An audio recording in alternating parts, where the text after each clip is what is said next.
Hay historias que el tiempo no ha podido borrar. No importa cuántas veces las olas de la historia rompan sobre ellas, siempre emergen fragmentos, tenaces, recordándonos lo vasto y lo misterioso que es el pasado. La mayoría de mis viajes son actos de contemplación silenciosa, incursiones furtivas en el tejido del tiempo para documentar el fluir de los acontecimientos. Pero este viaje es diferente.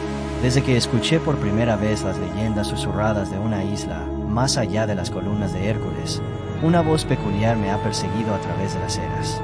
Un eco persistente en los corredores de mi memoria. No es solo la fascinación por una civilización perdida. Es algo más profundo. Una sensación de déjà vu cósmico. Un fragmento de recuerdo que evade la comprensión. Una pieza crucial que falta en el rompecabezas de mi propio origen, o quizás, de nuestro futuro. Es hora de regresar al principio, a las fuentes de este mito persistente. Es hora de visitar la Atlántida.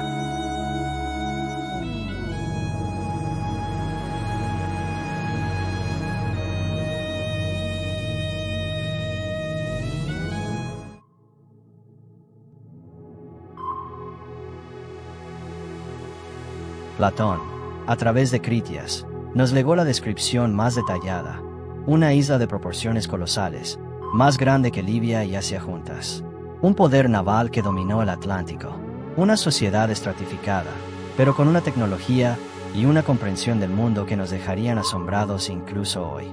Sus 10 reinos, gobernados por los descendientes de Poseidón, vivían en armonía, al principio.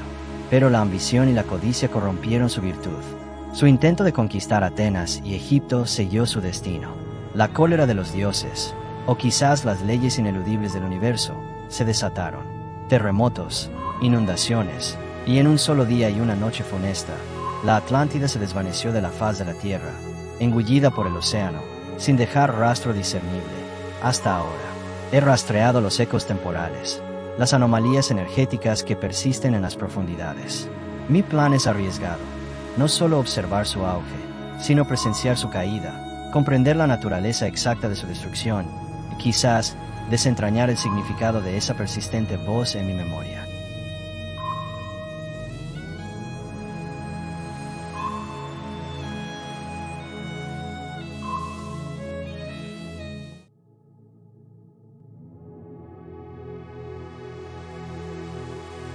La opulencia del Palacio Real era, en su tiempo, un reflejo de su gloria. En sus vastos salones, decorados con frescos que narraban batallas navales y la majestad de sus dioses, los nobles gesticulaban con ropas suntuosas.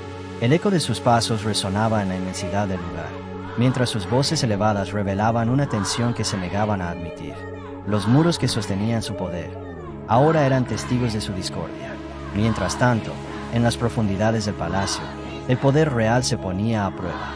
En laboratorios subterráneos, científicos atlantes experimentaban con energías misteriosas. Aparatos complejos emitían luces extrañas y un humo denso flotaba en el aire, pero no había rastro de éxito en sus intentos.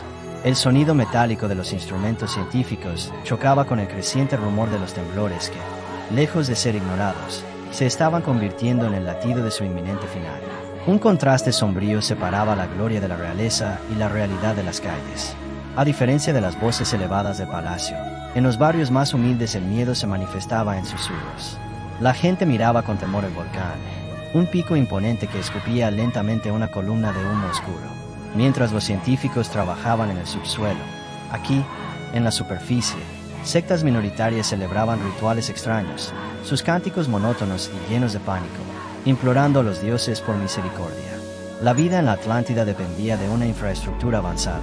Canales intrincados, sistemas de irrigación complejos y estructuras que recolectaban energía del aire.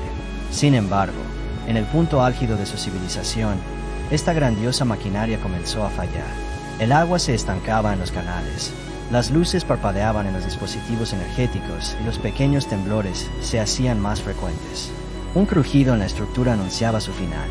Mientras la sociedad se desmoronaba, una estatua de un rey atlante, un símbolo de su orgulloso poder, comenzaba a desarrollar grietas.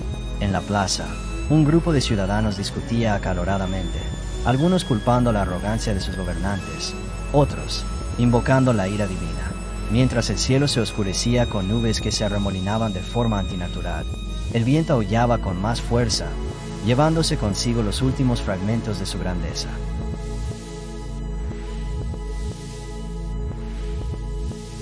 La raíz de su perdición no solo residía en las fuerzas naturales que estaban despertando, sino también en la fractura interna de su sociedad. La disparidad entre la riqueza y la pobreza, la creciente corrupción en la clase dirigente, la pérdida de conexión con los principios fundamentales que una vez los guiaron, todo esto debilitó los cimientos de su civilización. Ignoraron las advertencias, interpretando los signos como meras molestias. Su fe ciega en su invencibilidad los cegó ante la inminente catástrofe. El orgullo precede a la caída, y en la Atlántida, la caída sería estrepitosa.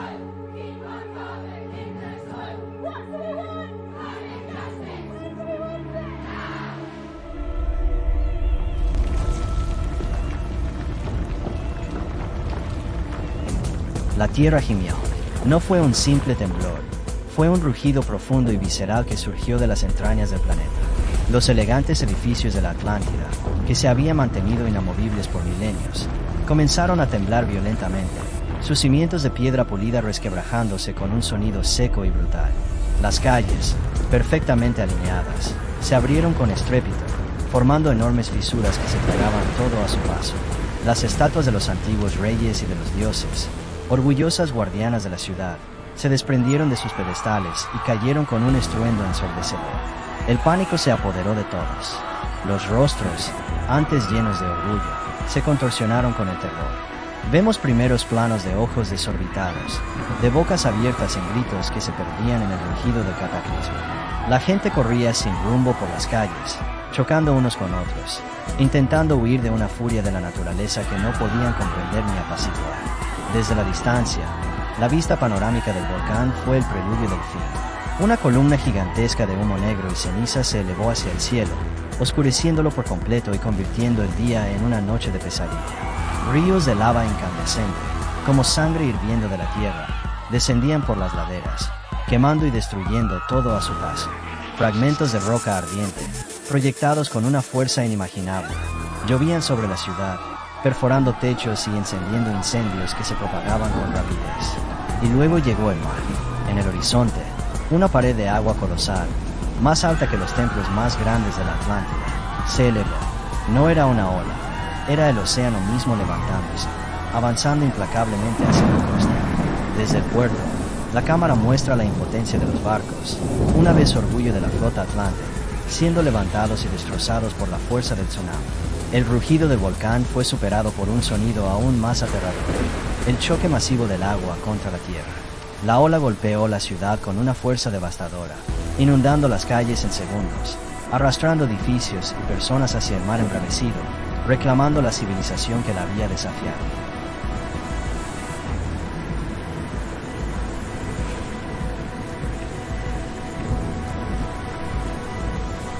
Mi silueta se recortaba contra el cielo oscuro y la furia del mar desde aquella posición elevada, mientras lo observaba todo. Mis ojos, ocultos en la sombra, eran los únicos testigos silenciosos de la caída de un imperio. Vi fragmentos de la civilización atlante, maderas y objetos metálicos, flotando en la superficie del agua como un cementerio de recuerdos, antes de que las olas los tragaran.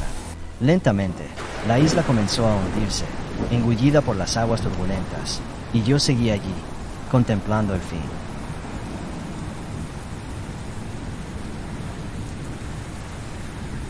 El sonido de la tormenta amainó gradualmente, reemplazado por el sonido del agua tragándose la tierra, burbujas ascendiendo a la superficie en un último suspiro.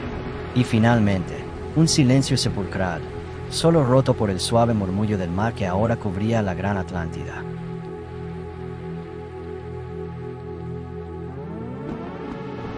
Y así termina la historia de la gloriosa Atlántida, no por la ira caprichosa de los dioses, sino por la culminación de sus propias acciones, la arrogancia ciega ante las señales, la desatención a las fuerzas que gobernaban su mundo. Contemplen la magnitud de su pérdida, el silencio que ahora ocupa el lugar de su vibrante civilización. El océano se convierte en su sudario, sellando para siempre los secretos de su grandeza y su caída.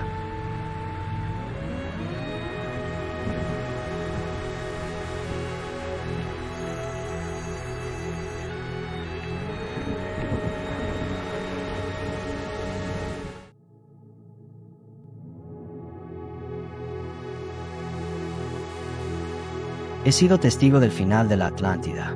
He caminado por sus gloriosas calles y he sentido el temblor de su destrucción. El eco en mi memoria ahora es más claro, más completo. No era solo la historia de una civilización perdida bajo las olas, sino un espejo oscuro que refleja las posibilidades de nuestro propio futuro. La soberbia, la ambición desmedida, la ceguera ante las advertencias, los fantasmas de la Atlántida nos susurran a través del tiempo. Mi misión continúa. Mi viaje a través de las eras no ha terminado. Hay innumerables historias esperando ser desenterradas, lecciones olvidadas que claman por ser recordadas. Y en la vasta biblioteca del tiempo, ya siento la vibración del próximo eco. ¿Qué otra civilización, qué otro misterio aguarda en las brumas del pasado?